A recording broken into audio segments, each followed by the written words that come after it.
मोहतरम भाइयों, मैं अभी यही समंदर पे बैठा हुआ था, बैठ करके सोच रहा था। सोचते सोचते मेरे जहन में एक बात आई। एक शख्सियत थी जनाब असरारुल हक कासमी रहमतुल्लाह अलैह की, जो भी कुछ दिनों पहले हमारे बीच में थे, लेकिन आज वो नहीं है। उसी जामिया से पढ़े थे, उसी जामिया से आपने तालीम हासिल की थी, जिस जामिया से जनाब बदरुद्दीन अजमल कासमी ने तालीम हासिल की। वही उन्होंने भी पढ़ा था जहाँ इन्होंने पढ़ा है, वहीं से उनकी भी फरागत थी जहाँ से इनकी भी फरागत है। लेकिन कहते हैं ना कि मुअत्तल मशरिक़ैन है, दोनों के बीच में ज़मीन और आसमान की दूरी है। अचानक खबर आती है कि जनाब असरारुल हक कासमी अब दुनिया में नहीं रहे।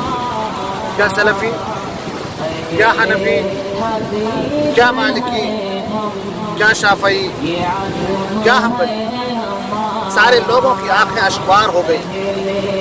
ज़बान से उनके लिए दुआएं निकली, इन्ना लिल्लाहि व इन्ना इलैहि राजिऊन, अल्लाहुम्मा इग़फिर लहू वरहमहू वआफ़िही वअफ़ु अन्हु। कभी भी किसी के खिलाफ कोई तंज नहीं किया, कभी भी किसी के ऊपर कोई तहमत तराशी नहीं, कभी किसी के ऊपर कोई इल्ज़ाम नहीं लगाया। लेकिन जनाब बदरुद्दीन अजमल कासमी साहब, बताइए कि आपका क्या होगा?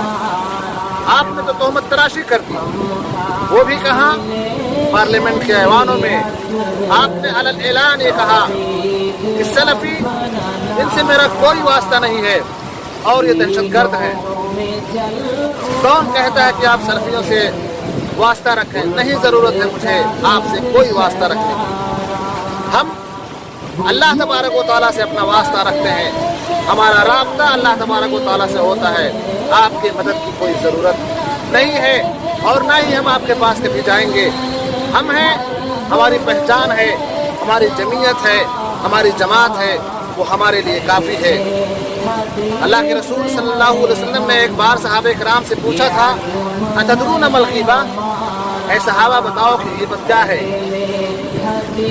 सहाबा कराम ने कहा था कि अल्लाह व रसूलुहु आलम।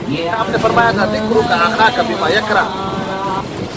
तब सहाबा कराम ने कहा कि अल्लाह के रसूल, अगर वो चीज़ जो बयान की जा रही है उसके अंदर है तो आपने फरमाया यही तो ग़ीबत है, और अगर वो चीज़ उसके अंदर नहीं है तो ये बुहतान है, तहमत तराशी है। बदरुद्दीन अजमल कासमी साहब, कहाँ आपको सलफ़ी दहशतगर्द मिल गया? किसने दहशतगर्दी की या और कब? किस हुकूमत ने ऐलान कर दिया कि सलफ़ी दहशतगर्द है? आपने तहमत तराशी की है। अगर इस्लामी हुकूमत में होते तो आपको 80 कोड़े लगाए जाते और आपको वो कोड़े बर्दाश्त करने पड़ते। कम से कम अल्लाह तबारक व तआला का खौफ तो खाएं। कोई भी चीज़ बोलने से पहले अल्लाह का खौफ खाएं कि आप क्या कह रहे हैं। अल्लाह तबारक व तआला हमें सही समझते। कहते हैं ना कि अक्लमंद वही है, दाना वही है जो बोलने से पहले सोचे कि मैं क्या बोलने जा रहा हूँ। और आप तो बोल गए, लेकिन ऐसे छुटकारा नहीं मिलेगा आपको।